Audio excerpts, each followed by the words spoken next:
Shalom Ibu yang terkasih. Shalom. Apa kabarnya semuanya? Selamat tahun baru saya ucapkan sekali lagi buat kita semuanya. Kiranya dengan memasuki tahun yang baru ini semangat kita lebih baru dibandingkan tahun-tahun sebelumnya. Kecintaan kita akan Tuhan lebih baru lagi, lebih dalam lagi kepada Tuhan sepanjang tahun 2024 ini. Mari ibu-ibu terkasih dan juga bapak yang ada di tempat ini, kita satukan hati kita masuk dalam doa kita. Terpujilah namamu Tuhan, dari segala Allah, dari segala Tuhan, dari segala apa yang ada di muka bumi ini. Karena kami tahu hanya karena oleh anugerah-Mu bila kami ada hari ini di tahun 2024 ini mengawali Tuhan dengan beribadah, datang beribadah kepadamu. Kami tahu itu semua karena anugerah-Mu, bukan karena kuat dan gagah kami, bukan karena kami juga Tuhan, tapi karena memang ya Bapa di surga, daripadamu lah segala-galanya, daripadamu lah ya Bapa datang kerinduan itu, datang anugerah itu Tuhan, sehingga kami boleh berdiri Bapa di surga dan boleh memasuki tahun ini dengan penuh sukacita, dengan penuh ucapan syukur. Bapa, kami akan memulai ibadah kami. Kami hanya minta perkenanan-Mu, kami hanya minta karya-Mu bekerja di tempat ini. Kami berdoa Tuhan, nama-Mu ditinggikan dan dipermuliakan Tuhan. Kami ingin fokus untuk memuji, menyembah Engkau, dan kami ingin mendengarkan tuntunan-Mu Bapa. Kami hanya mau fokus Tuhan. Kami tinggalkan untuk sementara hal-hal yang lain, karena kami percaya kami sudah memilih bagian yang terbaik Bapa. Terima kasih ya Tuhan, Engkau lihat setiap hati kami, dan kami siap untuk menyembah Tuhan, memberikan yang terbaik dari dalam hidup kami. Hanya di dalam nama Yesus kita yang siap untuk dilawat oleh Tuhan. Katakan bersama, amin. Haleluya. Terima kasih Tuhan. Dari hati kami yang paling terdalam, biarlah pujian ini mewakili Tuhan doa kami, komitmen kami mengawali tahun ini. Kami memilih bagian yang terbaik. Kami memilih untuk dekat dengan Tuhan. Ku ingin selalu dekat, mendengar suara-Mu Bapa, lebih dari segalanya. Ku ingin mengenal-Mu, rahasia hati-Mu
memilihmu. Saya mengundang kita semua berdiri ini. Katakan dengan sungguh, selamanya tak akan pernah terganti. Harta yang paling berharga hanya Kau Yesus,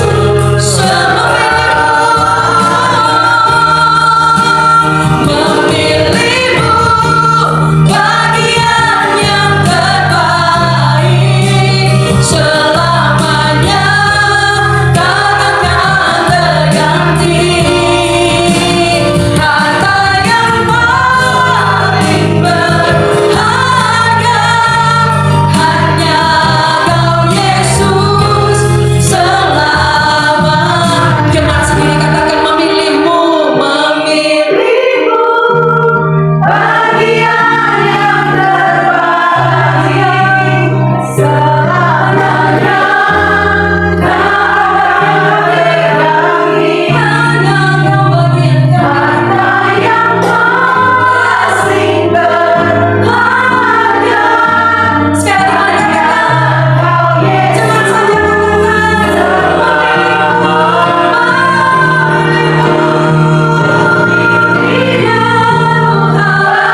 terkasih.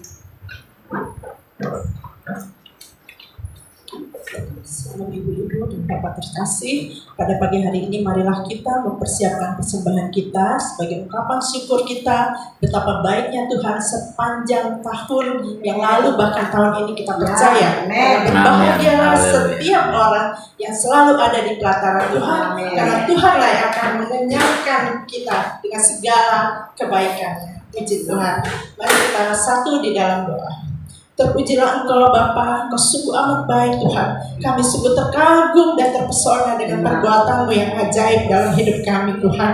Dan saat ini Tuhan, kami telah siap kembali datang di hadirat-Mu Tuhan, mau menikmati segala berkat rohani yang Tuhan telah siapkan bagi kami.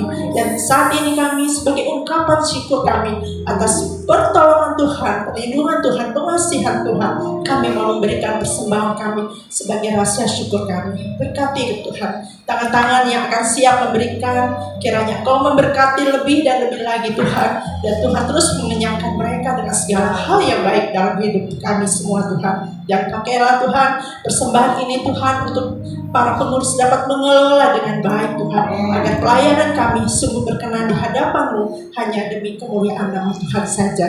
Hanya di dalam nama Tuhan Yesus kami persembahkan doa ini. Bagi kita yang siap memberi, kita katakan amin. Bapak Ibu yang hadir pada pagi hari ini dalam ibadah kita, persembahan secara tunai dapat diberikan melalui kantong persembahan yang diedarkan, dan dapat juga melalui transfer ke rekening yang telah terpampang di layar kita masing-masing. Terima kasih untuk setiap taburan yang diberikan. Tuhan Yesus memberkati. Berikut ini kami akan menyampaikan beberapa pengumuman yang penting untuk menjadi perhatian kita bersama, karena selebihnya bisa kita ikuti melalui tayangan yang tadi sebelum ibadah sudah juga berjalan. Dan untuk ibadah wanita minggu depan, mari kita datang bersama-sama, kita ajak rekan, sahabat, saudara untuk terus bertumbuh di dalam ibadah Shalom Ministry ini, yaitu dengan tema Heart of Worship yang akan dipimpin oleh Saudara Roy Owens. Dan catat ya ibu-ibu, Selasa tanggal 16 Januari pukul 10 di kediaman Ibu Windy di sini, Menteng Residen. Kiranya kita dapat terberkati untuk bersama-sama bertumbuh. Berikutnya adalah kami dari Shalom Ministry melalui hotline akan menyampaikan nanti mengirim form berupa Google Form, di mana Google Form ini akan juga diberikan cara pengisiannya dalam rangka untuk pembaharuan data member Shalom Ministry. Kiranya kita dapat bersama-sama mendukung untuk kita mengisi dengan baik Google Form ini. Terima kasih untuk pengumuman pada siang hari ini. Tuhan Yesus memberkati.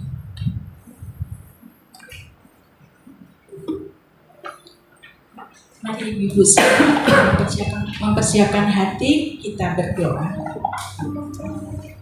Terima kasih Bapa di surga, sungguh Engkau baik, teramat baik buat kami, sehingga Engkau memberikan kami anugerah untuk dapat kami nikmati ketika kami memutuskan untuk datang pada saat ini, mengawali tahun 2024 dengan beribadah bersama-sama di ministry ini Tuhan. Biarlah segala sesuatu kami pertaruhkan di dalam Engkau Tuhan, bagi Shalom Ministry ini, untuk segala sesuatu yang sedang dirancangkan atau segala sesuatu yang akan berjalan Tuhan.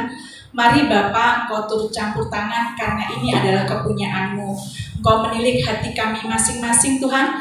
Engkau tahu kami semua sudah menyediakan hati untuk Engkau senantiasa terbarui hari demi hari, supaya kami mengenal Engkau lebih dekat lagi, dan kami mengetahui apa yang ingin Engkau rencanakan bagi kehidupan kami di masa-masa 2024 ini Tuhan. Bapa, kami juga membawa keluarga kami, suami dan anak-anak kami Tuhan, ketika mereka memasuki musim yang baru, tahun yang baru Tuhan. Engkau tahu pergumulan tetap ada Tuhan, tapi kami percaya jika Engkau bersama kami, siapakah lawan kami Tuhan? Engkau adalah satu-satunya jawaban bagi setiap pergumulan kami Tuhan. Buat suami kami yang memasuki tahun yang baru Tuhan, biar Engkau senantiasa perlengkapi mereka, apa yang menjadi kebutuhan mereka, apa yang menjadi keperluan mereka, Tuhan sediakan tepat pada waktunya, sehingga nama Tuhan dipermuliakan melalui hasil pekerjaan mereka. Tuhan terus pertemukan mereka dengan hal baik, sehingga mereka terus dapat mengandalkan Tuhan di setiap saat langkah hidup mereka. Kami juga membawa anak-anak kami yang saat ini memasuki semester yang baru, ujian-ujian atau bahkan rencana kehidupan mereka. Mari Bapa, dengarkan apa yang menjadi keinginan mereka, pergumulan mereka, dan mereka mau melekat dan menyediakan hati dan telinga mereka untuk Tuhan pimpin, untuk Tuhan tuntun dan Tuhan bentuk. Anak-anak kami yang sedang mencari pekerjaan, biarlah Tuhan, kami percaya tahun ini Tuhan akan sediakan. Jika mereka mencari Tuhan terlebih dahulu, kami percaya Engkau akan menyediakan tepat pada waktunya. Begitupun anak-anak kami yang mencari pendamping hidup Tuhan.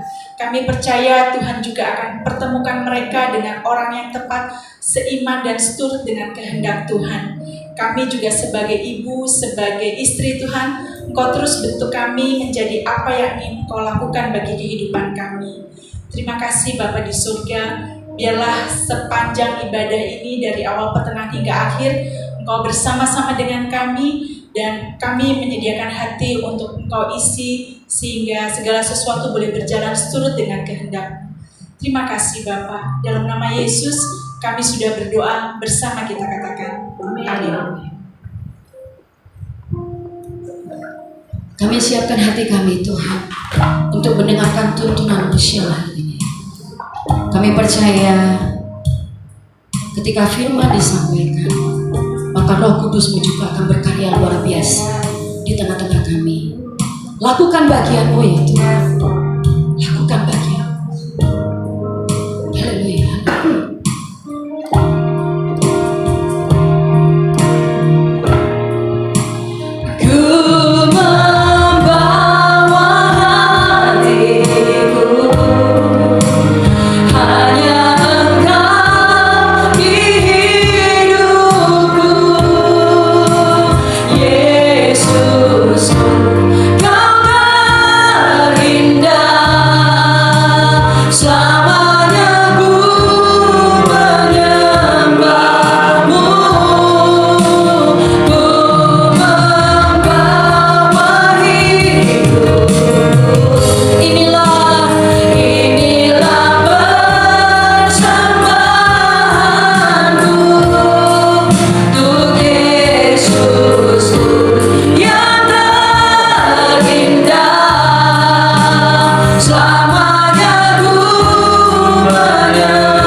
Sebagaimana kami ada hari ini untuk menyembah Engkau.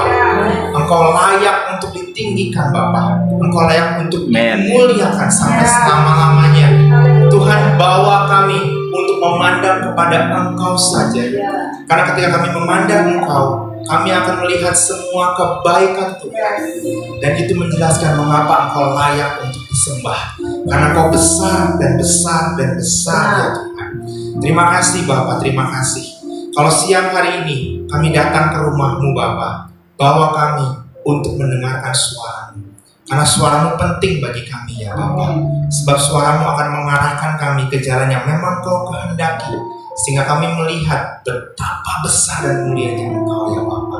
Kami mau fokuskan pendengaran kami, hati kami kepada Engkau. Ambil alih pemberitaan firman ini Tuhan dari awal sampai pada akhirnya, sehingga yang bekerja adalah Roh-Mu ya Tuhan. Dan Roh-Mu memberikan pewahyuan bagi kami, pencerahan bagi kami, sehingga kami tahu persis apa yang menjadi kehendak Tuhan bagi setiap kami. Dan kami gak salah melangkahkan kaki kami. Kami gak buang-buang energi, kami gak buang-buang waktu, kami gak buang-buang hal-hal yang berharga Tuhan di hadapan Tuhan. Karena kami mau tetap inline aja, paralel aja, sejajar aja sama apa yang Tuhan mau kerjakan dalam kehidupan kami. Kuduskan dan sucikan hati kami Bapa untuk menerima firman-Mu, karena firman-Mu itu pelita bagi kaki kami, terang bagi jalan-jalan kami Tuhan. Dan biarlah di atas segalanya Roh-Mu bertahta atas hidup kami, sehingga kami bisa mengejawantahkan firman tersebut dalam setiap langkah kehidupan kami. Terima kasih Bapa, kami akan sambut firman-Mu, dan kita yang sudah siap menyambut firman Tuhan, sama-sama katakan di dalam nama Tuhan Yesus. Amin. Selamat tahun baru, selamat berjumpa kembali. Saya sungguh percaya dan berharap bahwa kita punya semangat yang baru di tahun ini.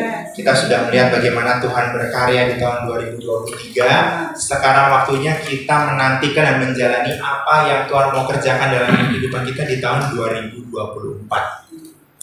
Masih early, masih di tanggal 9, masih di hari ke-9 tahun ini. Tapi saya mau tanya, berapa banyak yang excited untuk melihat penyertaan Tuhan sampai 31 Desember 2024? Ya, saya percaya kalau Tuhan izinkan kita sampai di penghujung tahun ini, kita akan melihat kemurahan, lepas kemurahan Tuhan, kasih lepas kasih Tuhan, bahkan kemuliaan lepas kemuliaan Tuhan. Amin ya. Nah, saya baru pulang bersama dengan keluarga saya, istri sama anak saya dalam perjalanan saya ke satu kota, dan di sana kami banyak punya waktu family time, kami banyak waktu untuk ngobrol. Dan salah satu highlight yang kami dapatkan adalah ketika kami, khususnya saya, berbicara sama anak saya. Dia menceritakan apa yang menjadi kerinduan dia nanti setelah ini, karena tahun ini adalah tahun terakhir dia untuk masa S1-nya. Jadi hopefully kalau Tuhan kehendaki di pertengahan tahun ini selesai. Nanti akhir tahun dia sudah S1-nya. Tapi dia sudah memikirkan, nanti aku maunya ngambil S2 nih. Ya sudah, bagus. Berdoa, kami mendorong dia untuk berdoa. Tanya Tuhan maunya seperti apa? Dan ketika kita berdiskusi, dia mulai menggambarkan, nanti kalau misalnya aku kuliah S2 nih, aku maunya di sini. Sementara nanti aku di sini, aku mesti mikir nih, apakah aku full kuliah atau disambil sama kerja? Atau nanti kerja lalu S2-nya bisa full time atau part time, aku mesti ngambil yang mana gitu. Karena kalau part time itu durasinya berapa bulan, kalau full time itu berapa bulan gitu kan. Nah, terus kemudian kalau kerja nanti bagusnya begini, kalau misalnya aku nggak kerja nanti bagusnya begini. Jadi hal-hal seperti itu dia pikirkan. Nah, saya melihat dari percakapan kami berdua dengan anak kami adalah betapa pentingnya untuk kita memprogramkan hidup kita. Betapa pentingnya untuk kita merencanakan hidup kita.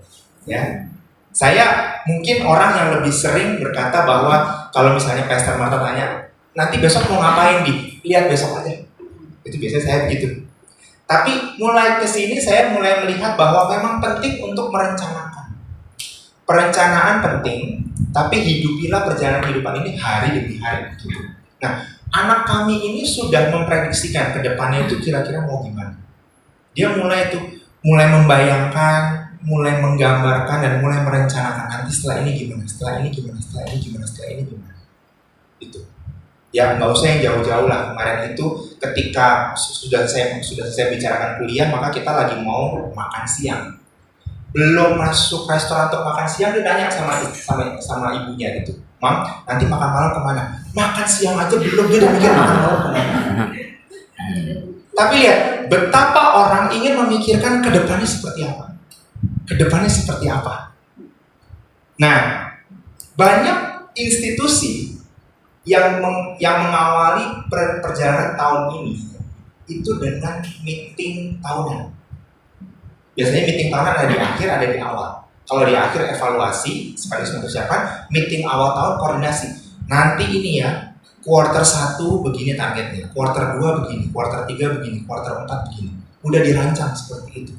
Ya. Untuk apa? Untuk dapat gambaran kira-kira arah bisnisnya mau kemana, arah pergerakan organisasi mau kemana.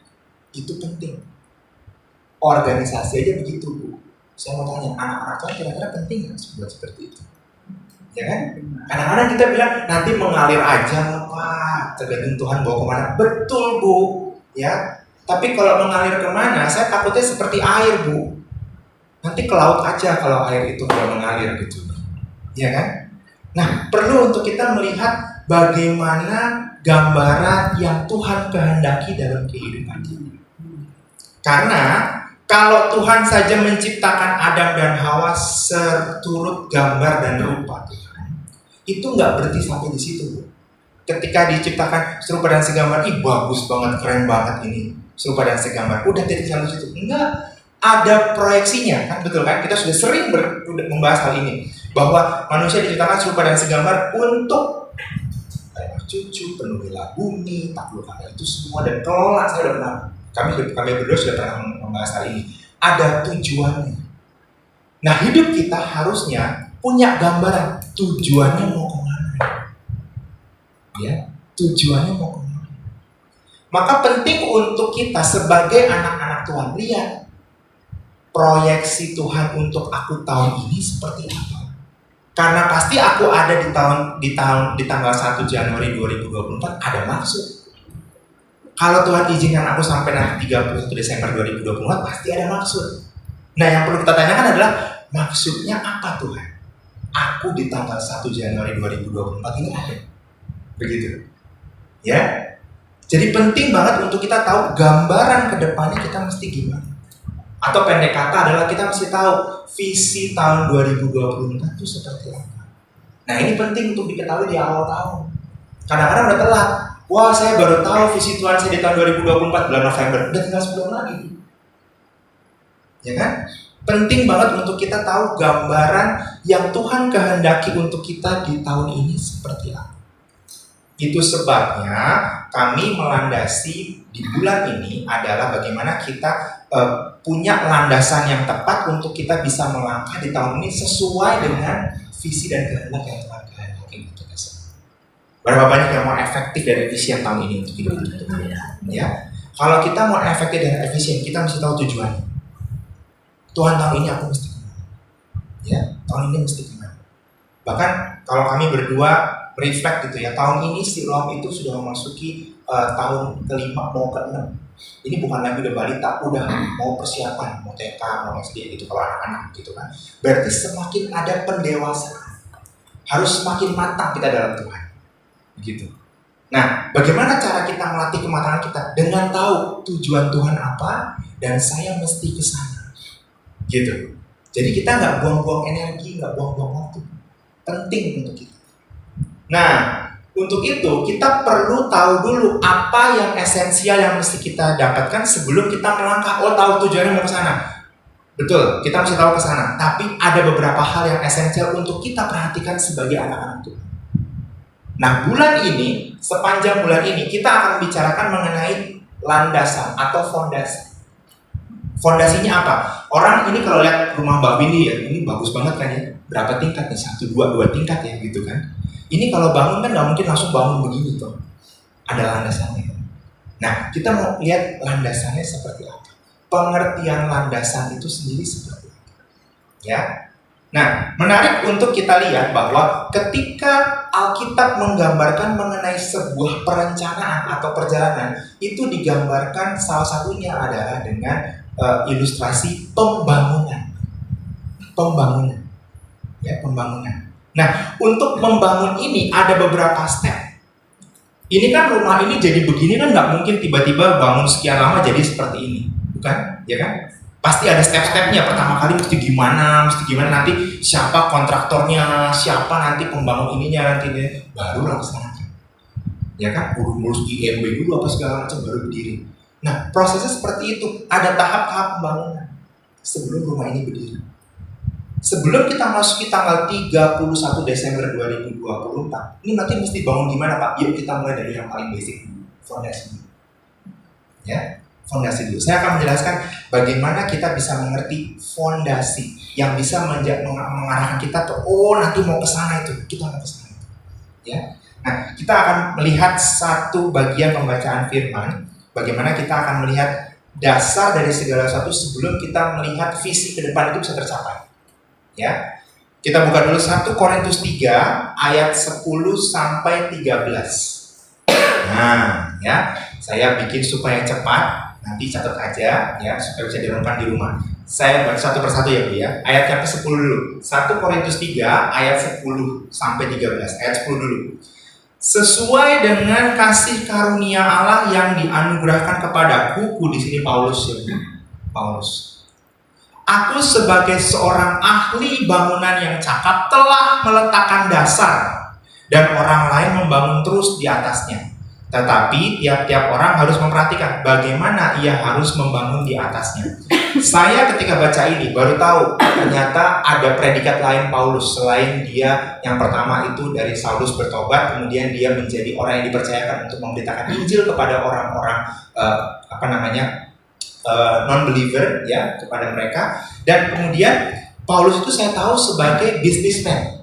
Paulus itu businessman. Apa dia? Tukang tenda. Tukang bangun tenda, Paulus itu. Ya, kalau zaman sekarang mungkin tukang bangunan, kontraktor rumah, karena tukang bangun tenda zaman dulu udah mewah banget gitu. Tetapi dia punya predikat baru yang saya temui di sini. Dia seorang ahli bangunan yang cakap. Bukan cuma sekedar kontraktor bikin rumah, tenda, tapi dia juga seorang ahli bangunan yang cakap. Nah, saya berhenti sampai sini dulu. Ahli bangunan yang cakap, slide berikutnya. Ayat ahli bangunan yang cakap itu, yang pertama begini. Ketika Paulus itu bisa menjadi ahli bangunan yang cakap, dia mengakui itu bukan karena kepintaran saya. Jelas Bu, sekolahnya aja di bawah Gamaliel. Gamaliel itu apa? Ahli hukum Judaism, ahli aturan-aturan Judaism, Yahudi. Jadi Paulus dididik sama Gamaliel mengenai hukum-hukum Yahudi. Tetapi kok dia bisa jadi ahli bangunan yang cakap? Ini kan melenceng banget ya. Belajar hukum Yahudi, tapi kok bisnisnya jadi ahli bangunan gitu. Karena dia tahu yang kasih kemampuan dia itu kasih karunia Allah. Tuhan yang menganugerahkan. Ya, Tuhan yang menganugerahkan. Oh iya, oke. Ya. Tuhan yang menganugerahkan sehingga dia bisa menjadi ahli bangunan yang cakap. Nah, ahli bangunan yang cakap itu apa? Slide yang berikutnya. Ahli bangunan yang cakap. Nah, ini. Ya, slide yang berikutnya, maksud dari ahli bangunan yang cakap adalah slide yang berikutnya adalah ini arti ini. Ahli bangunan itu bahasa Yunaninya adalah arkitekton. Dari sinilah muncul arsitek. Ya, yang anak-anak kuliah arsitek akan tahu. Oh, ternyata ahli bangunan yang Paulus maksud adalah dia seorang arsitek. Saya mau tanya sama ibu-ibu. Arsitek itu biasanya kerjanya ngapain? Gambar merancang. Ya, gambar merancang. Nah, kalau rumah ini jadi seperti ini Bu, mungkin nggak tanpa perencanaan, tanpa gambar dulu? Nggak mungkin. Digambar dulu kan? Nanti ini pas Mbak Winnie-nya pas nggak ada, kamarnya Karina di mana, kamarnya anak yang lain gimana, ya kan? Kamar utamanya di mana? Udah digambar tuh. Nanti ruang tamu di mana, ini gimana, gitu kan? Tapi yang luar biasanya kalau Tuhan akan tahu. Hari ini wing kiri ibadah Siloam ada di mana, wing kanan Siloam ada di mana, yang tengah ada di mana, itu Tuhan udah gambar. Itu Tuhan udah gambar. Tapi rumah ini berdiri pasti ada rancangannya dulu. Nah, Paulus itu seorang ahli bangunan, dia arsitek. Arsitek itu yang menggambar, yang memastikan apa? Nanti berdiri rumahnya sesuai dengan gambar saya. Kalau gambar saya ruangannya ada 3, jangan sampai nanti tukang bangunannya Pak ruangannya 5 ya. Saya bikinnya 3 loh, kenapa jadi 5? Oh salah ini. Arsitek itu akan memastikan nanti bangunannya persis seperti yang dia gambar. Persis seperti yang dia gambar. Kalau kita pengen nanti tahun tanggal 31 Desember 2024 kita menjalankan seperti yang Tuhan kehendaki, berarti izinkan Tuhan yang mengawasi pertumbuhan.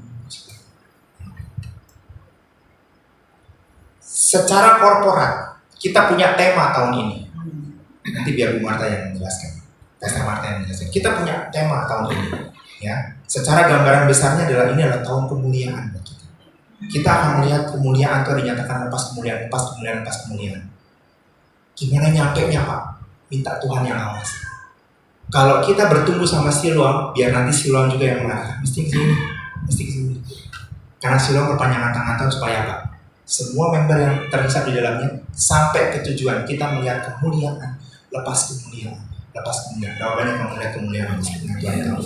Nah, izinkan Tuhan dan izinkan Siloam Ministry juga untuk melihat, mengawasi pertumbuhan yang mesti begini, pertumbuhan ini, pertumbuhan ini. Ini ahli bangunan. Lebih dari sekedar mandor. Kalau mandor dapat gambar dia, tapi kalau tukang bangunan akan mastiin, bukan, ini tingginya mesti 11 cm. Lo bikin berapa? 10,5, kurang setengah senti. Itu mesti detail tuh. Yang tahu yang mana? Arsiteknya. Karena dia udah ngitung semuanya. Udah ngitung semuanya. Jadi perlu banget kita melihat gambaran apa yang mesti kita lakukan di hari ini. Yang pertama itu. Minta gambaran sama Tuhan. Hidupku mau seperti apa tuh? Oke, kalau aku ikut sama Siloam, aku persekutuan sama Siloam, tahun ini Siloam menggariskan bahwa kita hidup lihat kemuliaan lepas kemuliaan. Oke Tuhan, kemuliaan yang bagaimana sih? Itu detail mintanya sama Tuhan. Kemuliaan yang Tuhan menunjukkan sama saya sama Esther Marta akan beda sama kemuliaan yang Tuhan menunjukkan sama Mama Dela. Beda.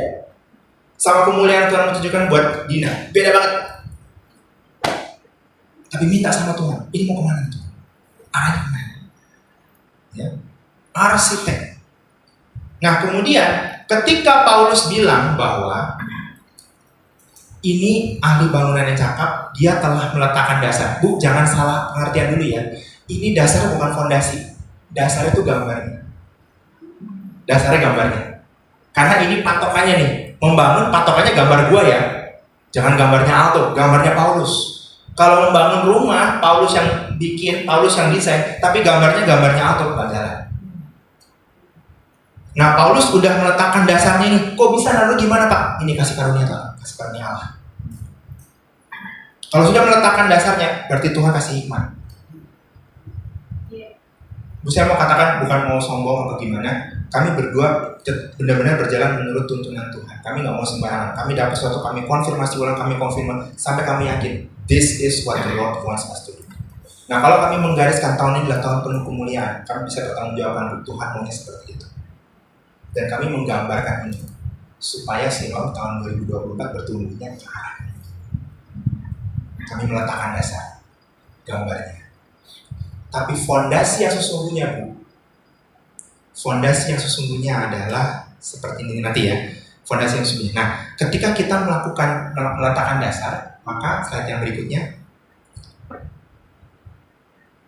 Nah, ketika kita melakukan dasar, orang lain membangun terus di atasnya, bukan Paulus. Orang lain. Basic gambarannya udah dijelaskan. Saya mau katakan seperti ini. Kehidupan masing-masing ibu nanti, ibu yang nentuin sendiri. Pak Yoko yang nentuin sendiri bersama dengan Tuhan. Kita meletakkan dasar aja. Kita percaya semua member akan melihat kemuliaan Tuhan. Tapi gimana cara bangun? Itu tanggung jawab ibu pribadi. Itu tanggung jawab Pak Yoko. Ya.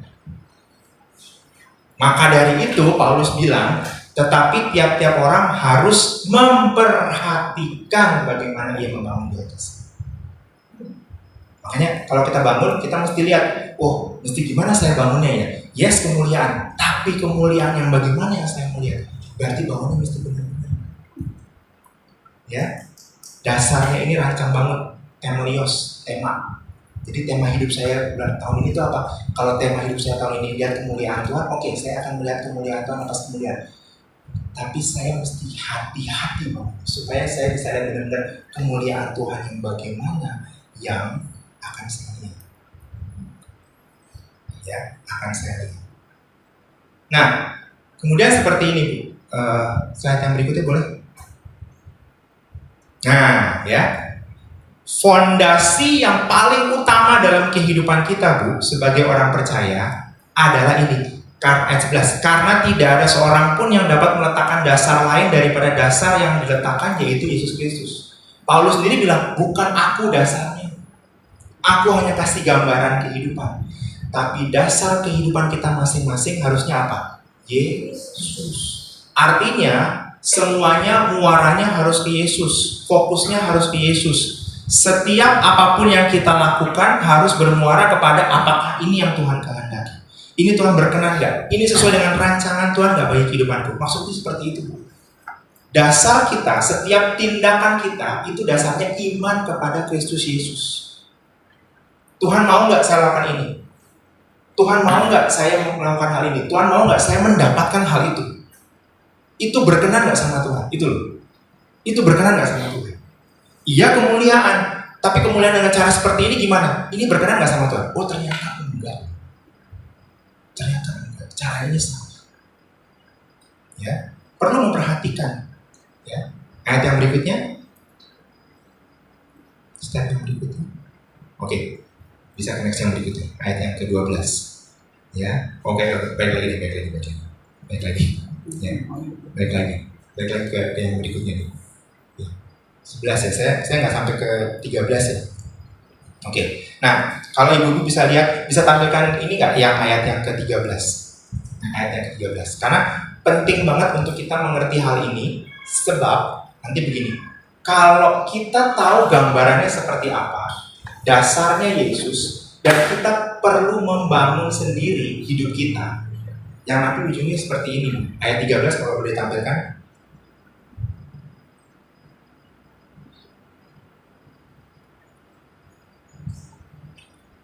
Ayat 13 sepertinya saya lupa masukin ayat 13. Ayat 13. 10, 11, 12, 13. Oke, kalau misalnya belum ketemu, ibu-ibu yang sudah ketemu di handphone, saya bacakan ya ibu-ibu ya. Ya, saya dari 12 dulu deh ya, dari 12 dulu.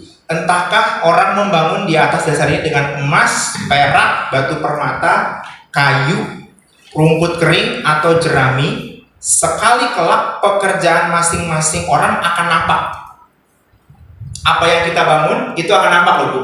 Apa yang kita bangun menurut apa yang kita pikir Tuhan kasih tahu sama kita akan nampak. Di tanggal 31 Desember 2024 akan nampak pekerjaan kita.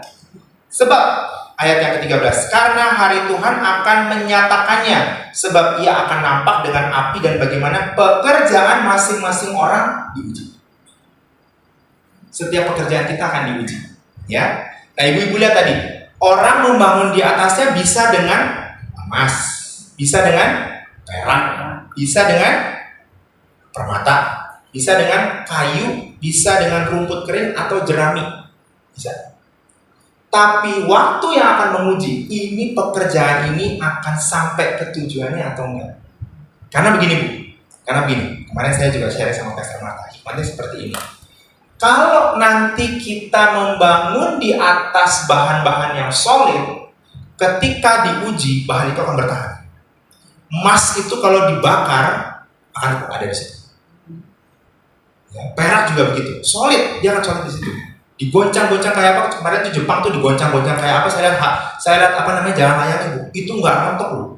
Digoyang-goyang tapi nggak rontok jalan layangnya itu. Berarti kan bangunannya hebat banget ya. Dia rancang demikian supaya hebat loh. Itu diuji dan jembatan layangnya tetap ada di situ. Kebayang kalau kita bangun rumah ini, Bu, pakai kayu, jerami, sama rumput kering. Ketika ada gempa, ketika ada api, roboh. Roboh. Saya mau tanya. Ketika roboh, ini bangunannya kelihatan nggak? Nggak kelihatan. Nggak kelihatan. Tapi saya mau tanya, dasarnya terkelihatan nggak? Dasarnya terkelihatan nggak? Lihat ya, ini hikmatnya ya. Tadi dasarnya Yesus kan?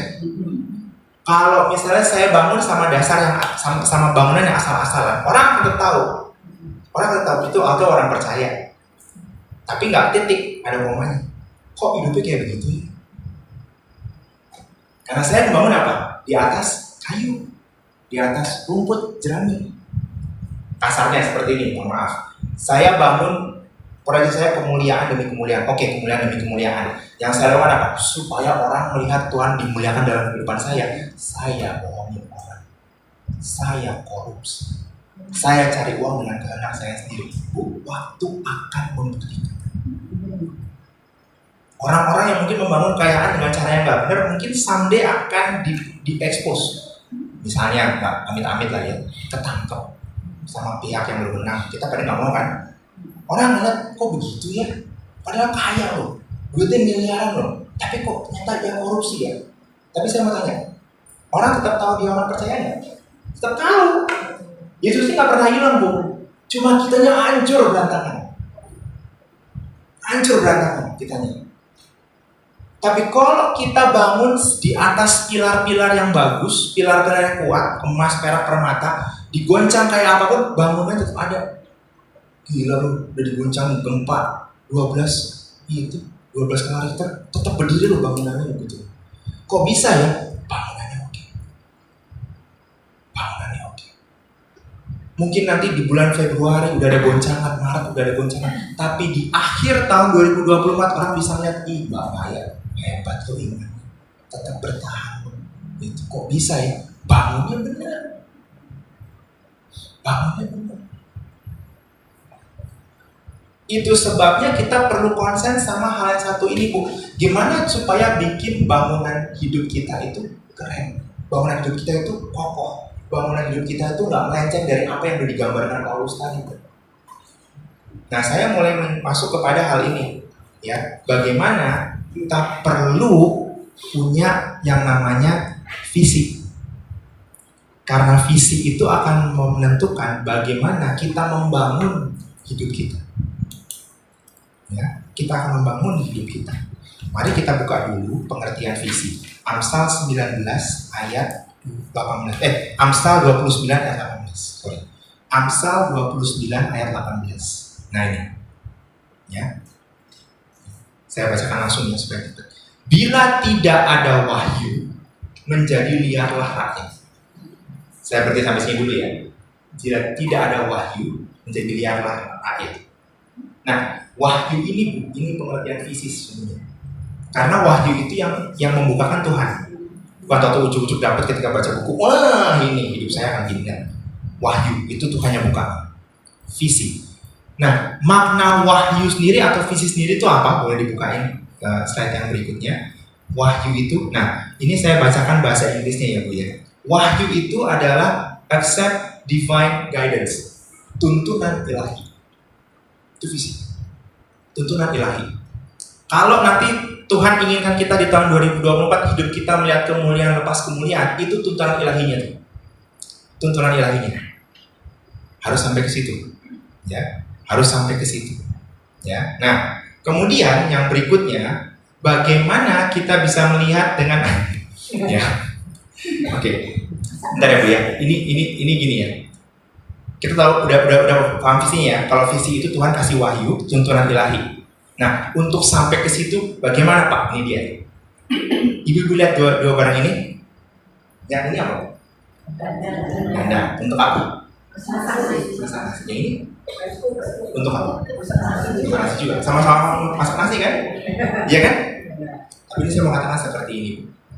Ketika mendesain sesuatu, ketika merancang sesuatu, ada dua faktor yang mesti diperhatikan. Yang pertama, fungsional. Yang kedua, estetika. Ya, estetika. Estetika itu apa? Apa membedakan fungsi sama estetika? Ya, yang membedakan itu apa? Nilainya. Kalau sekedar masak nasi, begini aja dong. Ya dong. Ini zaman ibu saya masak. Ibu saya juga masih masak pakai ini hari ini. Tenang nasi. Bisa. Tapi kenapa sekarang pakai ini? Nah, ketika orang menciptakan rice cooker atau magic jar, pasti ada nilai-nilai yang dia mau ituin. Praktis, ya toh? Nggak setiap 5 menit buka dan udah matang belum? Nah, gitu kan? Untuk ibu yang mau praktis kan dia akan nilai kan? Udah setting aja, seret. Kalau sekarang udah nggak pakai waktu lagi Bu, jegrek, tinggal tunggu aja nanti cetek udah mateng. Tinggal diorak, ya makan, tinggal panggil anak ke bawah kan gitu kan? Ini sisi praktisnya nih. Udah gitu di sini apa? Listrik. Nggak usah tiba-tiba, Nek, gasnya habis, pesan dulu dong ke situ kan gitu kan? Kan nggak perlu kayak begini kan? Ini nilainya seperti ini. Yang membedakan apa? Nilainya. Apa yang mau dikedepankan? Mau masak nasi dengan apa? Cara yang praktis, ya toh? Cara yang efektif, efisien lah gitu. Nggak perlu nanti udah datang gasnya, kita mesti bawa berat-berat lagi, masak lagi. Belum nanti kalau nggak kenceng, itu gasnya bau loh, ini tolong disetting lagi gitu kan. Kalau listrik kan nggak, tinggal colok, jedek. Problemnya kalau mati lampu deh aja. Ya kan? Tapi yang membedakan ini adalah apa? Nilainya, fungsinya sama-sama bikin nasi. Tapi nilainya seperti apa? Nah sama, ketika kita menjalankan visi Tuhan yang nanti membentuk bagaimana visi itu berjalan seperti yang Tuhan kehendaki apa enggak, perhatikan nilai-nilai yang Tuhan ingin. Karena itu yang akan membentuk nilai-nilai kita. Kalau kita mau bangun yang namanya nilai untuk mencapai kemuliaan itu dari sisi apa? Misalnya kita mau bangun nilai dari itu adalah kerja keras. Nilainya kerja keras. Berarti kita harus mengisi kehidupan kita dengan kerja keras. Nggak bisa shortcut. Nggak bisa shortcut. Saya pengen nanti anak saya IP-nya 4,0. Caranya gimana? Halalkan segala cara. Gua dosen Pak, kunci jawaban Pak. Ya kan? Atau ketika pas ujian gitu kan, berusaha banget. Gue duduk sebelah lu deh, sebelah anak yang pintar, itu tinggal ngomong. Atau kopas ketika ngerjain tugas, kopas dari temen pas yang mana yang bagus dia kopas, tinggal diperbagus aja kalimatnya bahasa. Dia sekarang dapat IP 4,0 bisa dong? Tapi nilainya apa? Kalau nilainya hard work untuk membentuk anak ini dari pertama kali masuk kelas untuk pada akhirnya anak gue jadi, anak gue tough, anak gue clever, pasti akan kita dorong kerja keras nak, jangan nyontek. Jangan kopas, nggak apa-apa kamu spending waktu 4 jam di library, nggak apa-apa. Yang penting kamu pengetahuannya oke. Kan nilainya seperti itu. Kalau sekedar dandan mah ya udah gampang aja. Kunci jawaban. Bahkan sekarang di internet soal-soal apapun ada jawabannya di internet. Saya kan pernah kuliah di beberapa waktu terakhir ini, jadi tahu pergerakannya sekarang. Zaman dulu susah ya Bu ya. Sekarang kita tinggal ketik soalnya Bu, jawabannya udah macam-macam. Karena soalnya kan pasti ada di buku tuh. Dari buku kan soalnya kan, misalnya aja apa yang terjadi ketika kita mendorong dengan gaya sekian, percepatannya sekian. Ibu ketik soalnya, jawabannya udah ada di internet. Tinggal kopas. Gitu. Tapi kita mau membentuk yang mana? Nilainya mau yang mana nih? Nah, ini yang penting. Kita perlu mengenal nilai-nilai ini. Apa yang Tuhan kehendaki supaya kita dapatkan dengan nilai-nilai yang memang Tuhan kehendaki. Nah, since kita ada di Siloam Ministry, let us introduce nilai-nilai tersebut. Jadi selain ada visi, kemudian misi, ada juga sekarang kita perkuat nilai-nilai. Nah, nilai-nilai ini yang nanti akan mewarnai kehidupan Siloam. Supaya apa? Supaya bisa mencapai tujuan yang Tuhan kehendaki. Ya? Dan kita bisa apa? Sepakat. Nanti kita akan lihat sama-sama, oh memang kehidupan member Siloam di tahun 2024 penuh dengan kemuliaan. Dengan porsi masing-masing ya, beda kemuliaan saya sama yang Bu Marta akan dapatkan pasti berbeda dengan ibu yang lain. Tapi kita sama-sama setuju dengan cara apa? Mempertahankan nilai-nilai yang ada. So let me share visi misi Siloam dan nilai-nilai yang akan kita anut untuk tahun-tahun ke depan. Slide yang berikutnya. Nah, ini kalau selama ini ibu udah melihat visi misi, sekarang kita perkuat dengan nilai-nilai. Ayat dasarnya begini ya Bu ya, Yesaya 49 ayat 6. Terlalu sedikit bagimu hanya untuk menjadi hambaku untuk menegakkan suku-suku Yakub dan untuk mengembalikan orang-orang Israel yang masih terpelihara.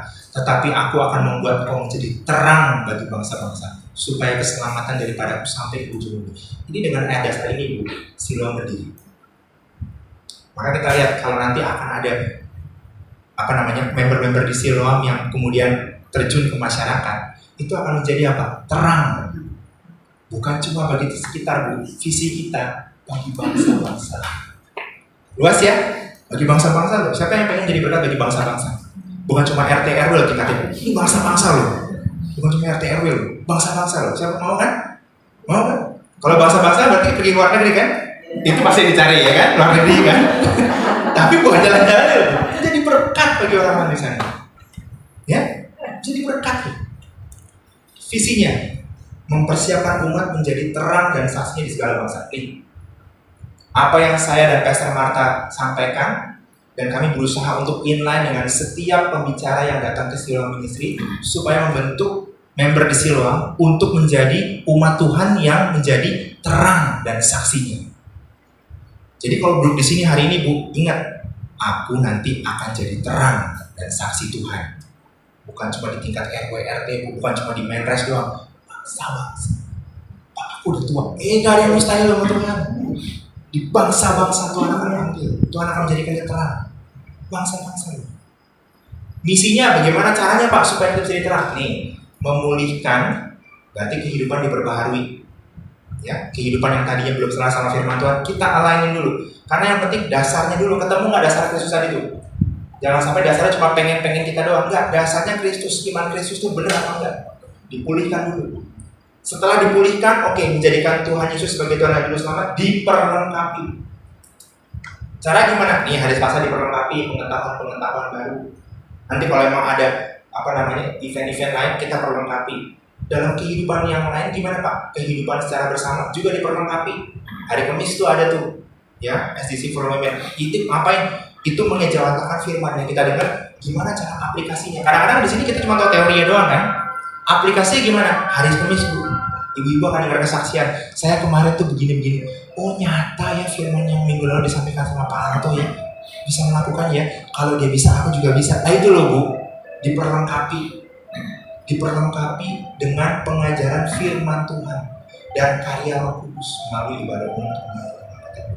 Jadi ibadah hari Selasa bukan cuma ada yang ngumpul, Kamis kubu doa, Kamis SDC, nanti malam saya sama bapak-bapak, sama anak-anak setiap Sabtu. Bukan cuma ngumpul-ngumpul, kami memperlengkapi orang supaya ini terjadi. Nah, bagaimana kita membangun ini semua Bu? Kita bersama-sama, kan nggak mungkin saya sendirian sama Pastor Marta. Nggak mungkin saya sendirian sama Pastor Marta sama Oma bertiga. Kita sama-sama kan? Nah, gimana cara membangun ini sama-sama Bu? Perlu ada nilai-nilai yang kita sepakati. Ini loh nilai Siloam Bu. Yang pertama, keterbukaan. Keterbukaan yang pertama kepada Tuhan. Tuhan Maha tahu, iya. Tapi kalau kita nggak buka hati kita sama Tuhan, Tuhan nggak kerja loh. Keterbukaan, jujur aja sama Tuhan, terbuka sama Tuhan, apa adanya, gak ada yang tutup-tutupin. Yang kedua, honesty, kejujuran. Yuk terbuka. Bukan untuk tahu kartu orang, no. Kejujuran ini untuk kita apa? Ketika kita jujur, yang ada yang sekitarnya akan apa? Menopang. Udah open, jujur, kita menghargai, menopang. Supaya apa? Supaya nyampe ini sama-sama Bu. Saya nggak rindu gitu ya, saya sama Pastor Marta sendirian doang. Ya, berindu tetap kita sama-sama nanti sampai tahta pengadilan Tuhan. Tuhan bilang, iya ya, Mbak Cindy, Mbak Neng, bener-bener top loh ngikutin sampai finish itu. Jangan sampai kita tanya, itu nanti sama Ibu Mama Dila kemana tuh? Digandeng tuh, mana nggak ada di belakang?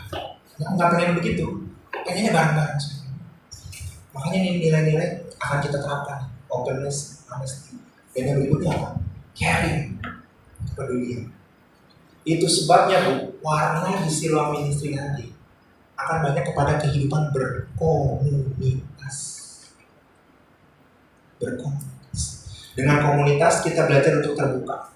Dengan komunitas kita belajar untuk jujur. Dengan komunitas kita belajar untuk peduli. Kalau kita bangun dari 3 hal ini, saya percaya kemuliaan lepas kemuliaan akan kita alami. Ya.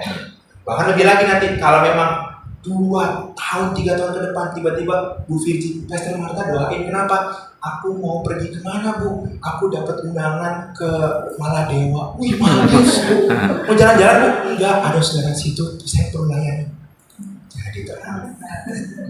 Loh iya. Benar, bonusnya liburan Bu, kan gitu loh. Kita kadang-kadang kejar bonusnya dulu, yang utama kita nggak kerjain gitu kan. Pengen kan sampai situ kan? Maju sama-sama.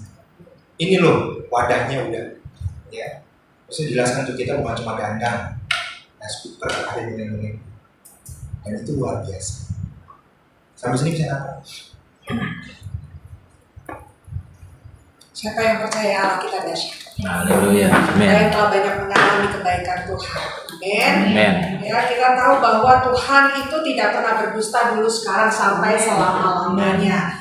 Dan saya percaya selama tahun 2023 kita ngalamin banyak ya yang Tuhan kerjakan dalam kehidupan kita, yang 1 Korintus 2 ayat 9 berkata, tidak pernah kita lihat, tidak pernah kita dengar, tidak pernah muncul di hati, tetapi itu yang disediakan bagi anak-anak Tuhan. Betul? Ya. saya dan Pak Alto specifically mengalami banyak hal di tahun 2023 sampai dengan bulan Desember. Begitu rapihnya Tuhan bekerja, begitu ya clearnya Tuhan menyatakan segala sesuatu, dan bagian kami hanya taat, berjalan, ikuti dan menikmati. Ya, dan kalau Tuhan sudah membuktikan pribadinya seperti itu, dia tidak akan berubah di 2024. Betul? Dia akan tetap seperti itu dalam setiap langkah-langkah kita ke depan, sehingga sesuai dengan apa yang Tuhan titipkan di Siloam, kita akan melihat kemuliaan Tuhan semakin besar. Ya, Tuhan adalah dasar fondasi dari setiap langkah-langkah kita. Di Siloam, saya dan Pak Alto diizinkan untuk menjadi arsiteknya. Tetapi kalau tadi Ibu menyimak, urusan membangunnya kembali ke pribadi masing-masing. Mau dibangun pakai apa? Pakai emas? Pakai perak? Nah, susah kalau emas.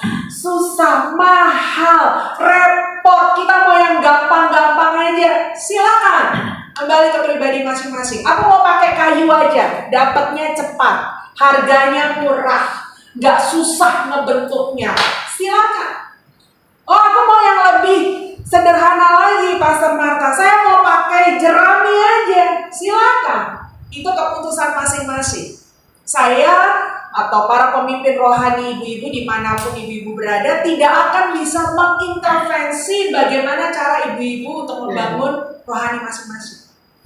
Tetapi nanti waktu akan menguji. Jadi dikatakan kalau emas, perak semakin diguncang, semakin dimurnikan, semakin ditempa, harganya semakin mahal. Tapi jerami, kena ujian, kena tantangan, habis. Nah, makanya kita juga harus bicara sama diri kita sendiri. Aku mau yang gampangan atau aku mau yang berharga, gitu ya, seperti itu, supaya nanti kita akan mengalami kemuliaan Tuhan itu luar biasa dan makin besar, makin besar, makin besar, gitu. Ya, hidup ini sekeliling kita akan tambah sulit, akan tambah sukar, akan tambah gelap. Ya, tadi aja Mbak Men sharing gitu ya, pulang dari liburan, apa yang disaksikan di tempat dia liburan, yang namanya pemandangan yang ya kita sih nggak aneh sih, memang sudah yang seperti itu, tapi sudah semakin nyata terjadi, begitu kan ya. LGBT udah nggak malu-malu di mana-mana, ibu-ibu, bahkan semakin menegaskan dirinya bahwa ini adalah sesuatu yang sah secara humanisme, gitu kan ya. Ini baru dari satu bagian, belum yang lain lagi, belum yang lain lagi, belum yang lain lagi. Dunia semakin gelap, nggak semakin terang. Tetapi ini kesempatan buat anak-anak Tuhan semakin terang. So, ini adalah kesempatan anak-anak Tuhan semakin mendeklarasikan dan semakin menyatakan siapa Tuhan dalam hidup kita. Makanya kembali ke pribadi kita masing-masing. Ya, kitalah yang menentukan. Oke? Siloam, rekan-rekan di sekeliling kita itu hanya bisa mengarahkan, menuntun, menopang, tetapi kitalah yang menentukan. Makanya Wahyu 3:20 berkata, aku berdiri di depan pintu dan mengetuk. Barang siapa yang buka pintu, maka baru Yesus bisa masuk. Jadi mau tiap Selasa ada di Siloam, dengerin firman Tuhan, tapi kalau tetap mengeraskan hati, maka firman hanya sekedar firman. Firman akan menjadi nyata, akan bekerja, akan dinyatakan kemuliaannya kalau yang mendengarnya berproses dengan firman itu. Oke. Mau siapapun pendeta besar menurut dunia khotbah di Siloam, kalau hati kita tidak pernah bersedia untuk terbuka, firman tinggal firman. Oke, makanya nanti ngeliat gitu ya, 5 tahun yang lalu sampai 5 tahun sekarang ya dia begitu-begitu aja hidupnya. Nanti 5 tahun lagi, kalau kita ulang tahun ke-10 Tuhan izinkan, hidupnya begitu-begitu aja gitu ya. Kenapa? Karena ya firman hanya sekedar firman, tapi dia tidak memberikan dirinya untuk berproses bersama-sama dengan firman.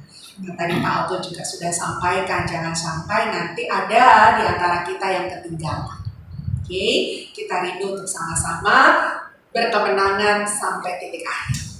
Amin. Nah, maka dari itu ibu-ibu kekasih di dalam Tuhan, supaya kita bisa mengalami apa yang Tuhan sampaikan kepada langkah-langkah kita, maka perhatikan Mazmur pasal yang 1 yuk, sederhana aja. Mazmur pasalnya yang pertama diawali dengan ayat 1 dengan kata-kata berbahagialah orang, atau dalam terjemahan lain ditulis dengan kata diberkatilah orang. Saya percaya tidak ada di ruangan ini yang tidak mau bahagia, tidak mau diberkati. Betul? Kita semua mau bahagia, kita mau diberkati. Nah, untuk diberkati, Alkitab berkata, yang tidak berjalan menurut nasihat orang fasik, yang tidak berdiri di jalan orang berdosa, dan yang tidak duduk dalam kumpulan pencemooh. Tetapi yang saya mau tekankan di ayat keduanya, ibu-ibu, yuk baca sama-sama, 1, 2, 3. Tetapi yang kesukaannya ialah Taurat Tuhan, dan yang merenungkan Taurat itu siang dan malam. Ibu-ibu perhatikan sederhana ayat yang kedua, ini ada dua aktivitas yang digabungkan bersama-sama dengan kata penghubungnya, kata dan. Betul? Ya, kata dan. Berarti ini dua aktivitas yang berjalan sama-sama, yang sesungguhnya juga kalau diperhatikan tidak bisa dilepaskan satu dengan yang lainnya. Saling berkaitan, saling menopang, ibu-ibu. Ketika kita merenungkan Taurat Tuhan, kalau ibu-ibu bergeser di Yosua pasal yang pertama, Alkitab berkata begini, renungkanlah firman Tuhan siang dan malam agar perjalananmu berhasil dan beruntung. Betul? Tuhan bilang sama Yosua begitu. Kalau kamu mau berjalan di 2024 berhasil dan beruntung, renungkanlah firman Tuhan siang dan malam. Meditate the words of God day and night. Ya betul-betul yang namanya merenungkan tuh kita menyatu, kita lekat dengan firman Tuhan, senantiasa memikirkan, menjalani, betul-betul menyatu dengan firman Tuhan tersebut. Dan Alkitab berkata itu akan membuat perjalanan kita berhasil dan beruntung. Oke? Tetapi ibu-ibu yang diberkati Tuhan, kita tidak akan bisa mampu blending dengan firman Tuhan. Kita tidak akan mampu untuk menyatu dengan firman Tuhan kalau sebelumnya tidak diawali dengan menyukai firman Tuhan. Betul? Kita nggak akan mau merenungkan, kita nggak akan bisa merenungkan siang dan malam kalau kita tidak mengawalinya terlebih dahulu dengan menyukai. Makanya Alkitab berkata, tetapi yang kesukaannya ialah Taurat Tuhan, dan yang merenungkannya siang dan. Jadi orang yang bisa blending, menyatu, dwelling dengan firman Tuhan itu adalah orang yang terlebih dahulu suka sama firman itu. Suka dulu. Kalau nggak suka, susah ngerenungin firman, Bu. Kalau nggak suka, susah. Oke, suka dulu. Ya, aku suka dulu sama Alkitab. Aku suka dulu sama ibadah. Aku suka dulu sama firman Tuhan. Suka dulu. Kalau nggak suka, susah. Ya, makanya harus suka dulu. Nah, sekarang untuk suka, gimana caranya? Ya, gimana caranya aku bisa suka sama sesuatu? Hal yang sederhana adalah ibu-ibu harus temukan alasan kenapa kita harus menyukai hal itu. Temukan alasannya. Kenapa aku harus suka sama firman Tuhan? Kenapa aku harus suka menyatu sama Tuhan? Kenapa aku harus suka melekat sama Tuhan? Temui alasannya secara pribadi siang hari ini. Oke? Saya suka makanan tertentu, misalnya saya suka makan pempek, ibu-ibu, gitu kan ya. Maka untuk bisa menyukai pempek itu saya harus punya alasan kenapa saya suka itu pempek, gitu kan. Oh, saya suka pempek karena memang dari kecil saya dibiasakan, diajarkan orang tua saya makan pempek. Jadi saya jadi suka. Oh, kenapa saya suka pempek? Karena pempek itu ada unsur ikannya yang menyehatkan kalau saya makan, kan gitu kan ya. Atau pempek itu kenapa saya suka? Ya karena mudah dibeli di mana-mana, kan misalnya begitu ya. Ini kan alasan-alasan yang kita dapatkan. Kalau contoh saya tadi, pada akhirnya saya jadi suka yang namanya pempek, kan gitu. Nah sekarang sama, firman Tuhan. Temukan alasan kenapa ibu-ibu harus suka dan jadi suka sama firman Tuhan. Misalnya, karena firman Tuhan itu vitamin buat saya. Kalau saya nggak minum vitamin, maka saya nggak akan jadi kuat. Karena firman Tuhan itu memberikan pencerahan buat saya. Kalau saya nggak berjalan sama firman Tuhan, gelap hidup saya. Karena firman Tuhan itu adalah pribadi Tuhan sendiri yang selalu ingin dekat sama saya. Nah kalau kita temukan alasan-alasan itu, percaya Bu, kita jadi suka sama firman. Tuh, kita jadi suka sama firman. Dan kalau yang namanya suka, ngejar nggak Bu? Ngejar, aduh Bu. Ya, saya ini bukan mau cerita apa begitu ya. Saya ini dari Dika kecil, dari pertama kali saya ke Singapura. Singapura itu adalah salah satu kota yang memang kami tuju setiap tahun. Jadi kalau tiap tahun tuh kami selalu nabung, minimal setahun sekali kami berangkat ke Singapura. Tujuan utamanya yang pertama adalah ibadah di sana. Ya, karena ada beberapa gereja yang selalu kami kunjungi di sana kalau kami pergi ke Singapura. Itu tujuan utamanya. Yang kedua, kita memang suka sama kota itu. Ya, rapi, apa dan lain sebagainya gitu. Jadi apa namanya? Pak Alto itu eksplor kalau ke Singapura. Kita nggak pernah naik taksi. Sekali-kalinya naik taksi itu gara-gara koper kita ketukar Bu di bandara. Jadi kita sampai hotel, naik taksi ke bandara karena koper orang yang kita bawa pulang. Gitu. Itu sekali-kalinya kita naik taksi di Singapura. Selebihnya kita jalan. Selebihnya kita naik MRT, gitu ya. Dan yang sekarang ini nih, yang tahun ini rada sombong kita. Sombongnya begini. Pagi bisa sarapan di Tanjung Priok, siang sarapannya di Menteng, malam sarapannya gitu ya di mana lah kayak begitu. Ya karena Singapura kan gampang dicapai kemana-mana, gampang, tinggal lompat naik MRT kemana-mana seperti itu. Sehingga kenapa seperti itu Bu? Karena kita ngejar makanan. Kita ngejar makanan. Dan makanan ini adalah makanan yang memang tercatat memiliki kualitas Michelin di sana. Jadi misalnya begini, mau makan apa? Laksa, gitu kan ya? Laksa Singapura. Oh, nggak mau sembarang laksa. Yang Michelin di mana? Cek. Oh, yang di Michelin itu adanya di Hawker A. Kita kejar Bu, padahal kita posisinya lagi di Tanjung Priok gitu. Kejar demi laksa Michelin yang ada di situ. Habis itu kita mau makan apa? Nasi Hainam yang Michelin. Adanya di mana? Di Menteng. Kita kejar Bu. Makanya kita sekian hari di Singapura tuh ya memecahkan rekor jalan kaki dalam sehari-hari. Kalau sehari biasanya jalan kaki cuma berapa? Kami 15.000, 18.000, nah tuh di sana begitu tuh. Jalan kaki. Karena demi ngejar makanan. Karena bukan sembarangan makanan. Itu makanan ada spesifikasinya dan memang enak.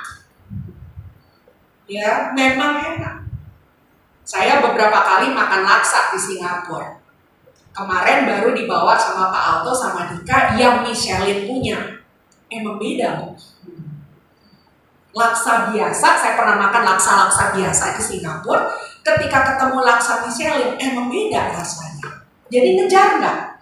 Ngejar, biar kaki ini mau copot Bu rasanya, mau copot, betul-betul jalan dari ujung ke ujung, dari ujung ke ujung dan lain sebagainya. Ya itu rasanya kalau udah berhenti, aduh kayak kakinya mau copot, tapi karena mengejar sesuatu.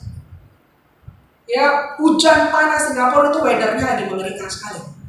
Hujan panas kayak begitu. Tapi kita terobos terus, kenapa? Demi laksa Michelin, demi nasi Hainam Michelin. Demi kue tiaw Michelin. Kayak begitu, ngejar, betul? Sama seperti kita ngejar Tuhan. Seperti itu, belain jalan dari ujung sampai ujung. Belain hujan panas tetap diterobos, karena aku suka sama firman Tuhan. Karena aku mau menikmati firman Tuhan. Mau badai, mau ada tantangan, mau ada rayuan, kita lewatin. Yang penting nomor satu Tuhan di atas segalanya. Kita kayak begitu. Ya, atau udahlah, yang penting kan firman Tuhan. It's okay lah segitu-gitu aja. No. Ya, kalau ada yang missioner, kenapa gak kejar yang missioner? Betul? Kalau ada yang luar biasa, kenapa gak dikejar yang luar biasa? Jadi jangan mau ya sesuatu yang biasa-biasa aja, karena Tuhan itu selalu memberkati kita luar biasa. Betul? Sehingga effort kita itu perlu sekali. Tadi Pak Alto bilang bagaimana cara kita membangun. Oke? Yang saya dapatkan di Singapura bersama dengan Pak Alto, ibu-ibu kekasih, adalah satu kisah yang kami dengar dalam sebuah ibadah, yaitu kisah yang ada di coba kita perhatikan ya, Kisah Para Rasul 20, right? Kisah Para Rasul pasalnya yang ke-20. Ibu coba kita perhatikan di sana. Ya, sebentar. Tadi udah terbuka tapi ini tertutup lagi.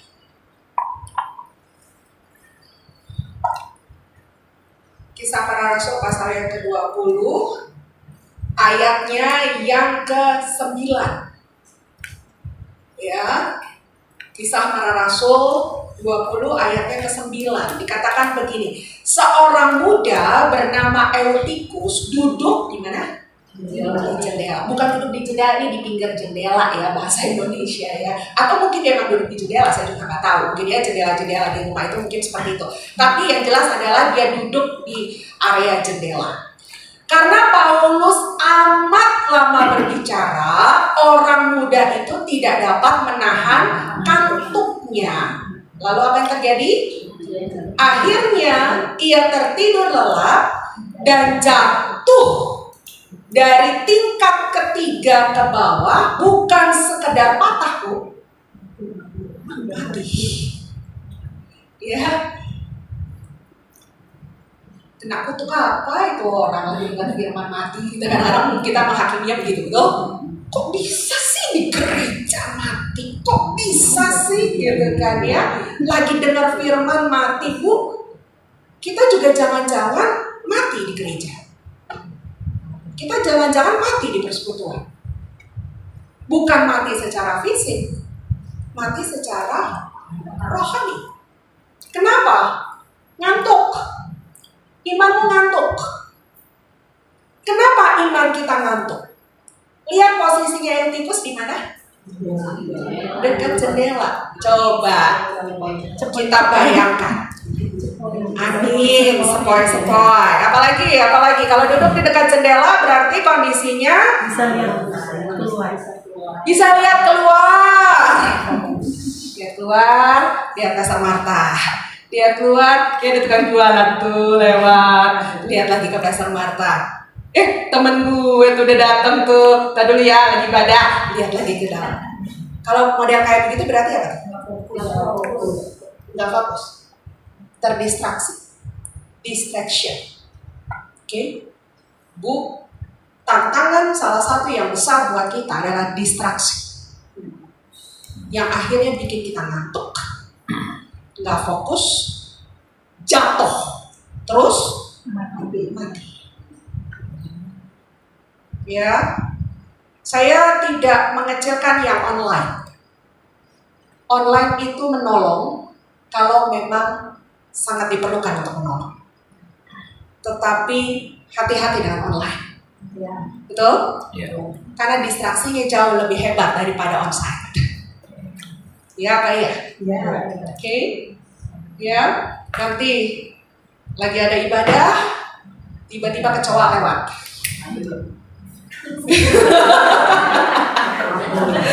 Ya. Kalau lagi onsite ada kecoa lewat, pasti gerakan kita jauh lebih berbeda ketika online kecoa lewat, betul?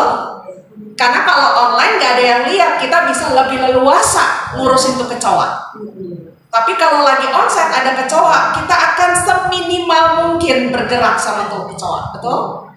Belum lagi tukang sayur lewat, belum lagi anak kita teriak, belum lagi bel pintu bunyi, belum lagi banyak banget distraksi. Lama-lama imanmu ngantuk, kemudian jatuh. Ya, makanya gunakan online hanya untuk betul-betul karena hanya bisa online, tapi bukan sebagai sebuah pilihan. Ya, pendeta yang sharing hal ini sama kami bilang begini, yang namanya jendela itu kan square ya Bu, oke, umumnya square gitu ya, bentuknya kotak gitu ya, seperti itu ya. Dan sekarang ini kan kita amat sangat dikendalikan dengan segala sesuatu yang bentuknya kotak. Apa itu? Gadget. Kan kotak itu semua, betul? Itu distraksi banget sama kita. Ya. Makanya online pun kan pakai gadget, betul? Ya. Jadi hati-hati Bu.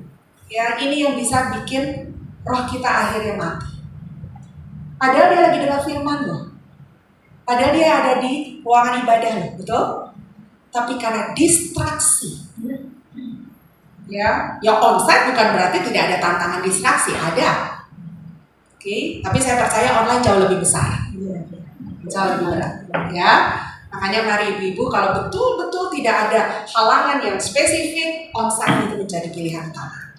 Oke, ya karena ada banyak hal yang terjadi kalau kita onsite seperti itu. Ya hati-hati dengan yang namanya distraksi. Nah untuk itu pastikan kita menyukai firman Tuhan sehingga kita mampu menghidupinya, sehingga kita akan mengalami keberhasilan dan keberuntungan dalam perjalanan hidup.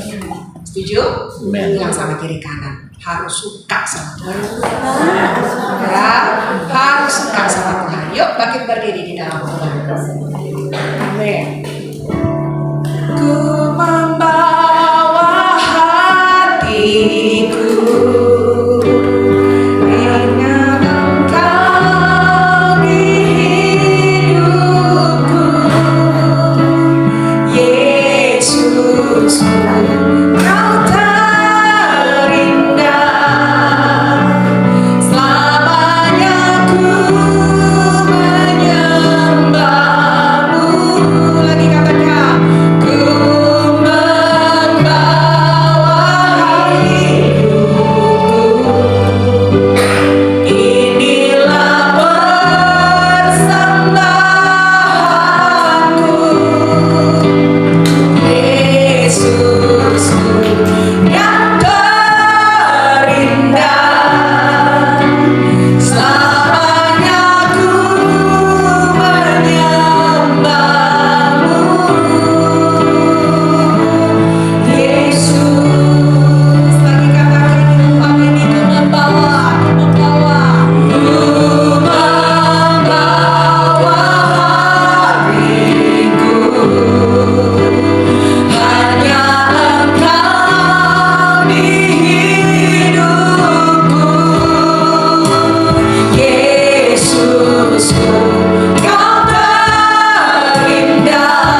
Amin. 2024. Hanya Engkau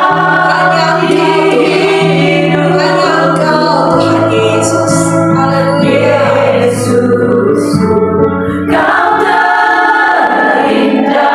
Amin, amin.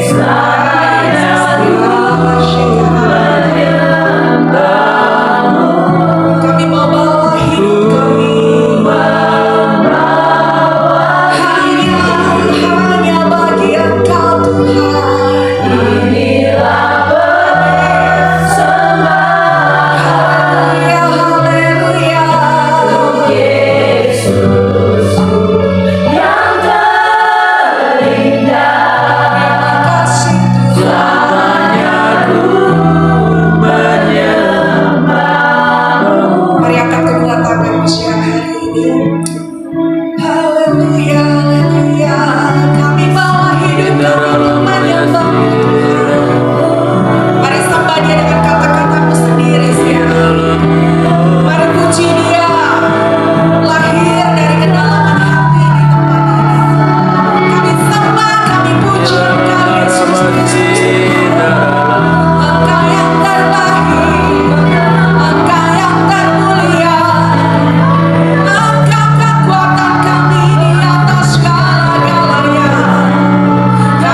kenapa kami harus menyukai Engkau.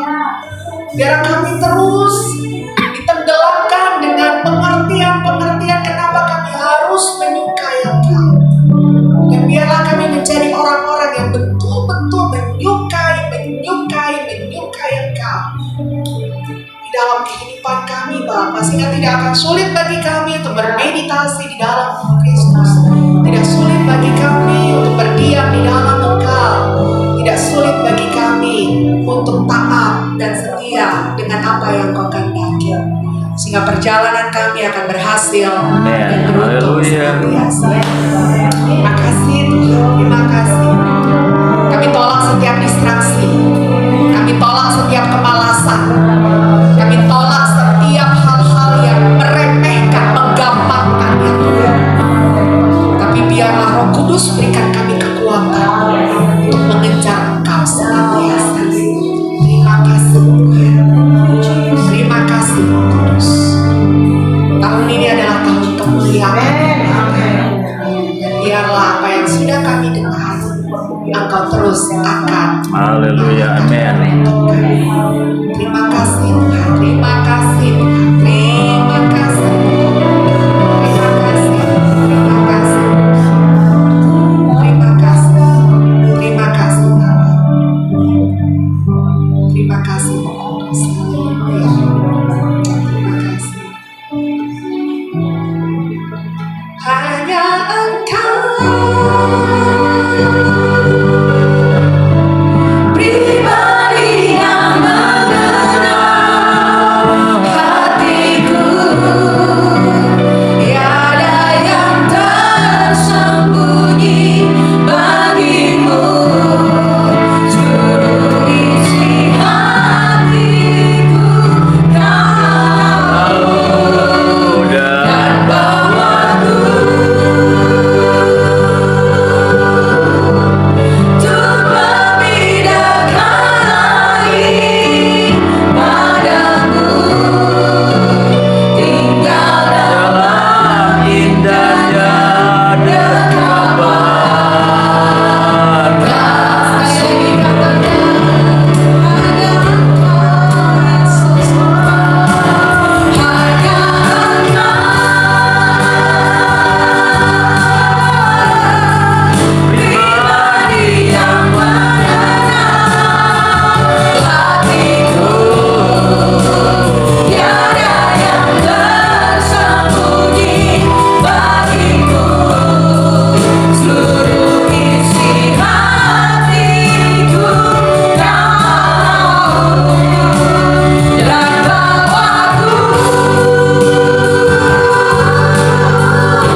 damai, sejahtera dari Bapa di surga di dalam Amin. kasih Haleluya. Yesus Kristus, dan persekutuan Roh Kudus akan menyertai kita hari ini sampai selama-lamanya. Di dalam nama Yesus, kami terima berkat-Mu yang diberkati bersama-sama, katakan Amin. Terima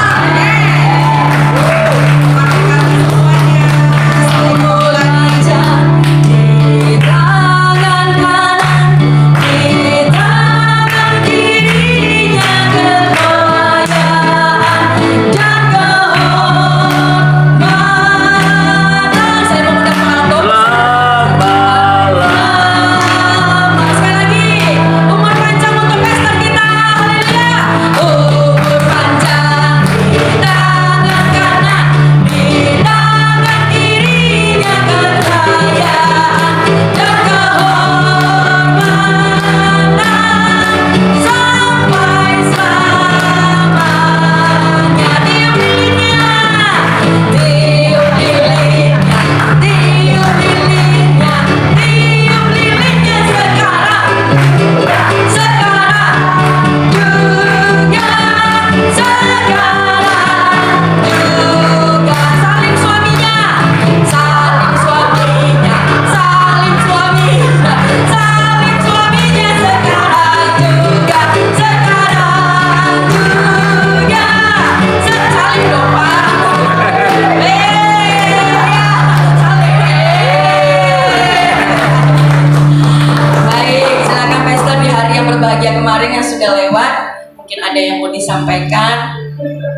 untungnya dianugerahkan Tuhan lahirnya pas tanggal 1 Januari. Iya. Jadi itu momen evaluasi tahun yang lama dan persiapan tahun yang baru.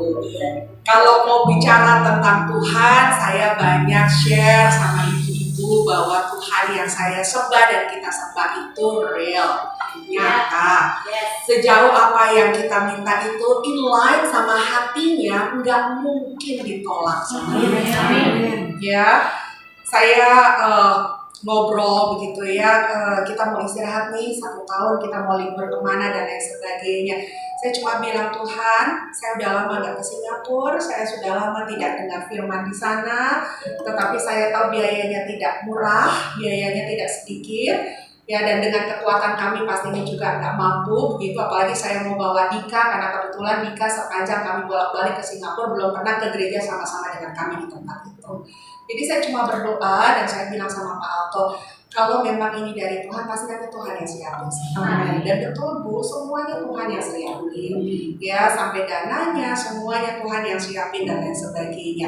Ya waktu itu juga kami bilang, kalau memang Tuhan gak izinin, ya sudah kita gak berangkat. Gitu kan ya, tapi kalau Tuhan izinin kita berangkat. Dan memang kita minta konfirmasi, kita minta tanda, dan Tuhan bukakan semuanya. Ketika Tuhan bukakan, ya kami berangkat. Gitu ya, seperti itu. Artinya begini, Tuhan itu real banget. Gitu ya, real banget, nyata banget seperti itu. Makanya gak heran ibu-ibu kalau saya sama Pak Alto khususnya juga Oma adalah orang yang tegas kalau bicara Tuhan. Karena memang Tuhan itu nyata. Gitu ya. Jadi yang menjadi kerinduan kami adalah apa yang kami sudah alami, Tuhan kita tidak berbeda. Saya juga ingin ibu-ibu juga alami. Amin. Ya, bukan berarti semuanya smooth-smooth aja Tuhan tinggal bukain saya langsung masuk, bukan. No. Sampai saya harus melangkah. Saya harus ambil tindakan iman. Saya harus ambil keputusan. Amin. Baru ketika saya melangkah, pintunya kebuka. Dan itu nggak mudah. Sampai saya harus, hatinya sakit luar biasa. Tapi saya tahu itu kebenaran. Saya langkah. Tapi Tuhan buka. Gitu. Ya. Jadi firman Tuhan itu nggak abal-abal. Firman Tuhan itu nggak bohong. Firman Tuhan itu ya dan amin. Oke. Jadi ayo kita hidupi sama-sama firman Tuhan supaya kita semuanya mengalami 1 Korintus 2 ayat 9. Tidak pernah dilihat, tidak pernah muncul, tidak pernah apa, itu yang Tuhan sendiri. Oke? Bilang sama kiri kanan, selamat menikmati tahun yang ya, sukses, diberkati senantiasa, urapan Tuhan berlebih-lebih ya. Pintu-pintu baru dibukakan dan yang paling utama jadi berkat, jadi berkat. Selanjutnya saya mau serahkan ke Pak Alto, mungkin serahkan Bu mic-nya ke Pak Alto. Kesaksian. bukan kesaksian. Tapi lebih ini di luar konteks khotbah ya. Pendapat. Apa? Pak Alto mungkin ceritakan sedikit Pastor Marta tuh keseharian seperti apa? Dan mungkin ada yang mau disampaikan. Saya mau tanya ke yang lebih dekat di hati. Ya Pak, singkat, padat, jelas ya Pak.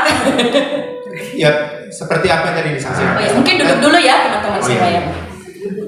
Seperti apa yang disaksikan Pastor Marta, demikianlah kesehariannya, pergaulannya dengan Tuhan itu yang terutama. Kita bisa berdoa bersama-sama di pagi hari, tapi setelah itu beliau akan ambil waktu untuk momen pribadi bersama dengan Tuhan aja, dua-dua dengan Tuhan aja. Itu mana ditinggalkan. Dan apa yang beliau dapatkan, beliau mulai dari dirinya sendiri, kemudian sharing ke saya, sharing ke Dika, baru sharing ke komunitas seperti yang sekarang ini. Apa yang disampaikan ke ibu-ibu itu nggak beda, nggak berkurang apa yang disampaikan ke saya dan Dika dan ke Oma. Karena memang itu kecintaan beliau. Kecintaan beliau adalah melayani Tuhan seumur hidupnya. Kalau mau lihat seperti apa Pastor Marta, saya beruntung memiliki seorang istri yang benar-benar takut sama Tuhan, yang cinta sama Tuhan.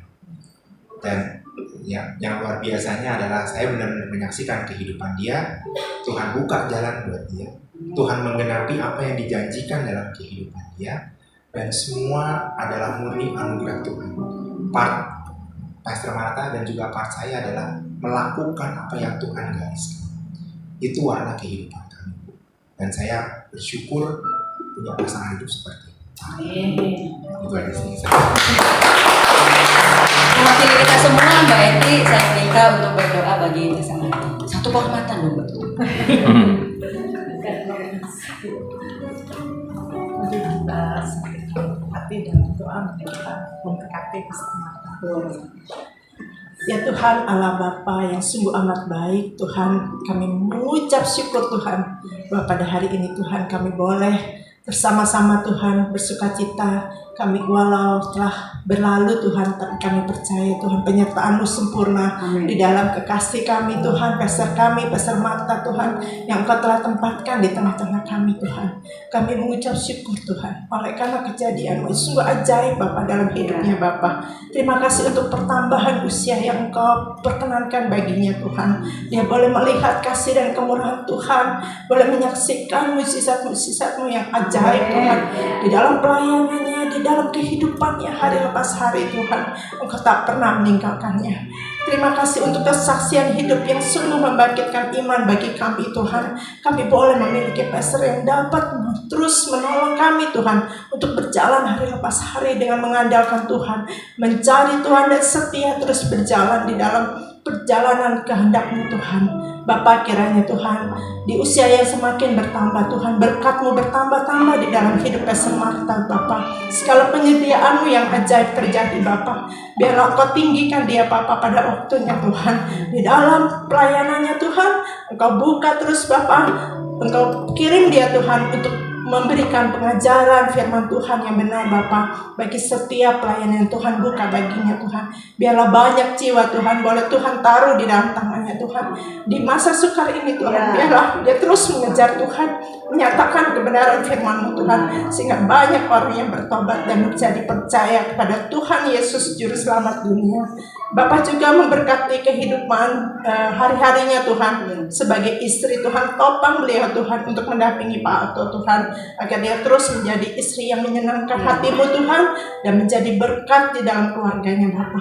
Kau berkati juga Pak Ato Tuhan di dalam kehidupannya. Biarlah saling menopang satu dengan yang lain dalam pelayanan, dalam pekerjaannya juga, dalam studi musik yang yang Tuhan percayakan untuk dia kelola. Biarlah dia terus menjadi berkat di sana Bapa. Kau berkati Dika juga Tuhan. Terima kasih Tuhan, Kau telah memberkati dia Tuhan, dan tak terasa sebentar Tuhan di tahun ini bila Tuhan berkehendak Dika boleh menyelesaikan S1-nya. Dan Tuhan, kami percaya Tuhan terus menaruh kebaikan-Mu Tuhan dalam keluarga ini. Melalui Pastor Marta Tuhan, Kau nyatakan terus Bapa kebaikan Tuhan lepas kebaikan, tidak hanya bagi keluarganya tapi bagi kami semua juga. Terima kasih untuk Oma Tuhan yang telah Tuhan tempatkan di tengah-tengah keluarga ini. Terima kasih. Beliau boleh menjadi oma, boleh menjadi ibu yang menjadi berkat bagi keluarganya Tuhan. Seisi rumahnya terus melayani Tuhan. Kau berkati oma dalam kesehatan kuatannya di hari tua Tuhan. Karena kami percaya Tuhan, Kau yang memelihara, menjaga, dan terus mendatangkan berkat dalam hidupnya. Sukacita, damai sejahtera terus bertahta dalam keluarga ini Tuhan. Terima kasih, kami juga merasakan Tuhan berkat yang sama Tuhan. Terima kasih Bapak, kami boleh berdoa dan mengucap syukur pada hari ini Tuhan. Ada banyak Tuhan yang kami mau pintakan, tapi kami percaya Tuhan, Engkau telah mendengar, menjawab segala doa seru dari Pastor Marta untuk pertambahan usianya Tuhan. Engkau yang melengkapinya dan menyempurnakannya. Hanya di dalam nama Tuhan Yesus segala berkat kami serahkan dalam tangan-Mu Tuhan. Amin. Amin. Thank you. Ibadah kita sudah selesai. Sampai bertemu kembali di ibadah Selasa yang akan datang. Tuhan Yesus memberkati. Kita sama. Indah, happy birthday. Ya Indah. Oh dari Indah. Indah. Indah.